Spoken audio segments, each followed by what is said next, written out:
আপনি কি জানেন বাংলাদেশে একজন সরকারি কর্মচারী গড়ে প্রতিদিন কত ঘন্টা কাজ করেন? সরকারি হিসেবে ৮ ঘন্টা, কিন্তু বাস্তবে ১০ থেকে ১২ ঘন্টা। ঘরে ফিরেও ফাইল নিয়ে বসতে হয়। ফোনে নির্দেশ আসে, ছুটির দিনেও ডাক পড়ে। এই মানুষগুলো থামেন না, তারপরও তারা থামেন না। কিন্তু মাস শেষে যখন বেতনের খামটা হাতে আসে তখন অনেকের মুখের হাসিটা একটু মলিন হয়ে যায়। কারণ সংখ্যাটা যা হওয়ার কথা ছিল তা হয়নি। এই বাস্তবতা বদলাতে আজ ১৬ এপ্রিল ২০২৬ আমি আপনাদের কাছে নিয়ে এসেছি নবম পে স্কেলের সর্বশেষ আপডেট। গতকাল পহেলা বৈশাখে যে ঘোষণাটা এসেছে সেটার গভীরে কি আছে, কোন কোন জায়গায় সত্যিকারের পরিবর্তন আসছে, আজ সেটা বিস্তারিত বলবো। শেষ পর্যন্ত থাকুন। যারা নতুন এসেছেন সাবস্ক্রাইব করুন এবং বেল অন করুন। গতকাল রাত থেকে আজ ভোর পর্যন্ত এই দেশের লাখো সরকারি কর্মচারী পরিবারে কি হয়েছে সেটা একটু কল্পনা করুন। কেউ স্ত্রীকে ফোন করে বলেছেন, এবার ঈদে একটু ভালো করে কেনাকাট আকার করা যাবে। কেউ বাবাকে বলেছেন, এবার তোমার চিকিৎসার ব্যবস্থা করতে পারব। কেউ নিজে নিজে বসে ভেবেছেন সন্তানকে এবার ভালো কোচিংয়ে দেয়া যাবে।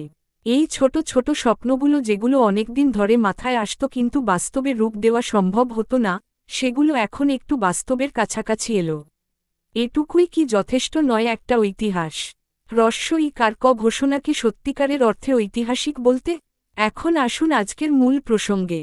গতকালের ঘোষণার পর অনেকেই জিজ্ঞেস করছেন, এই পে স্কেলটা কি শুধু ঢাকার কর্মচারীদের জন্য, নাকি সারা দেশে? এই প্রশ্নের উত্তর হল, সারা দেশের জন্য। ঢাকার কর্মচারী হন বা কক্সবাজারের, রাজশাহীর হন বা ময়মনসিংহের, সুনামগঞ্জের প্রত্যন্ত জেলায় কর্মরত একজন কর্মকর্তা হন বা পার্বত্য চট্টগ্রামের দুর্গম এলাকায় কাজ করা একজন কর্মচারী হন, এই পে স্কেল সবার জন্য সমানভাবে প্রযোজ্য। বাংলাদেশের যেকোনো প্রান্তে যে কর্মচারী আছেন, এই পরিবর্তন তার জীবনেও আসবে। আরেকটা প্রশ্ন অনেকে করছেন, শুধু নতুনরা পাবে নাকি পুরনোরাও পাবে? এই প্রশ্নের উত্তরও স্পষ্ট। এই পে স্কেল বর্তমানে কর্মরত সকল সরকারি কর্মকর্তা ও কর্মচারীর জন্য প্রযোজ্য। আপনি যদি আজ চাকরিতে আছেন তাহলে আপনি এই পে স্কেলের সুবিধা পাবেন। এমনকি যারা শীঘ্রই অবসরে যাবেন তারাও পাবেন। কারণ শতভাগ পেনশনের বিষয়টি সকলের জন্যই প্রযোজ্য। এখন একটু ভিন্নভাবে ভাবুন। এই পে স্কেলের প্রভাব শুধু কর্মচারীর পকেটে নয়, পুরো পরিবারে পড়বে। একটা পরিবারে যদি একজন সরকারি কর্মচারী থাকেন তাহলে সেই পরিবারের প্রতিটা সদস্যের জীবনে এই পরিবর্তনটা আসবে। মা পাবেন একটু ভালো চিকিৎসা, বাবা পাবেন একটু বেশি যত্ন, সন্তান পাবেন একটু ভালো ই কারখা, স্বামী বা স্ত্রী পাবেন একটু কম চিন্তার সংসার। এই হিসাবটা করলে দেখা যাবে ৯ লাখ কর্মচারীর পরিবারে ৩ থেকে ৪ কোটি মানুষের জীবনে এই ঘোষণার সরাসরি প্রভাব পড়বে। এখন মূল পরিবর্তনগুলো এক এক করে দেখুন। মূল বেতন বাড়ছে, এটা সবাই জানেন। কিন্তু কোন গ্রেডে কতটা বাড়ছে সেটা নিয়ে বিস্তারিত আলাদা ভিডিও আসবে।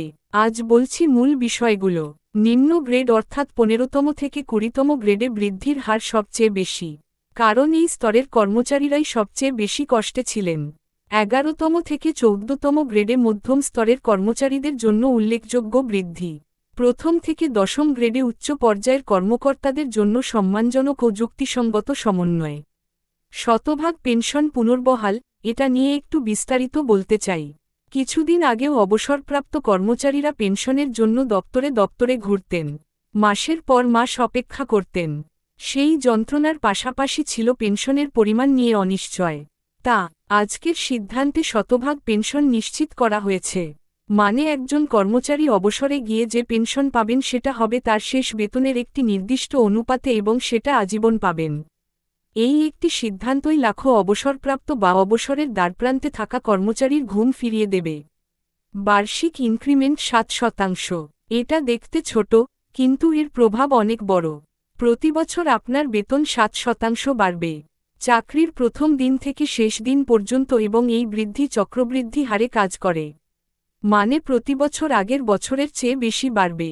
দীর্ঘমেয়াদে এই ইনক্রিমেন্টটি আপনার বেতনকে সবচেয়ে বেশি বাড়াবে। ভাতার ক্ষেত্রে সবচেয়ে উল্লেখযোগ্য পরিবর্তন এসেছে চিকিৎসা ভাতায়।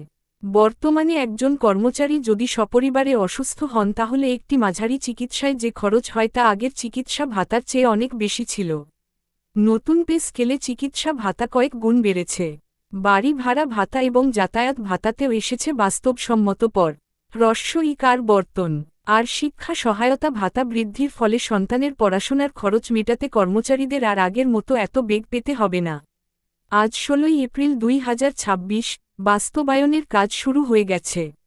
অর্থ মন্ত্রণালয় এবং হিসাব মহানিয়ন্ত্রকের কার্যালয় গেজেট অনুযায়ী প্রতিটি কর্মচারীর নতুন বেতন নির্ধারণের কাজ করছে। সংশ্লিষ্ট সব দপ্তরকে নির্দেশ দেওয়া হয়েছে, কোনো দেরি করা যাবে না। যত দ্রুত সম্ভব নতুন বেতন প্রতিটি কর্মচারীর ব্যাংক অ্যাকাউন্টে পৌঁছাতে হবে। এই বিষয়ে সর্বশেষ আপডেট আমরা আলাদা ভিডিওতে জানাব। এবার শুরুর কথায় ফিরে আসি। সেই কর্মচারীর কথা, যিনি প্রতিদিন ১০ থেকে ১২ ঘণ্টা কাজ করেন, যিনি ছুটির দিনেও ডাক পেলে চলে যান, যিনি কখনো থামেন না, কিন্তু মাস শেষে বেতনের খামটা হাতে নিয়ে মুখের হাসিটা একটু মলিন হয়ে যায়। আজ ১৬ এপ্রিল ২০২৬ থেকে সেই মলিনতাটা একটু কমল, সেই হাসিটা একটু উজ্জ্বল হল। এটুকুই আজকের গল্প, এটুকুই যথেষ্ট। এ বিষয়ে গ্রেড অনুযায়ী বিস্তারিত হিসাব, নতুন বেতন কবে থেকে পাবেন, কিভাবে আবেদন করতে হবে, এসব নিয়ে পরের ভিডিও আসছে।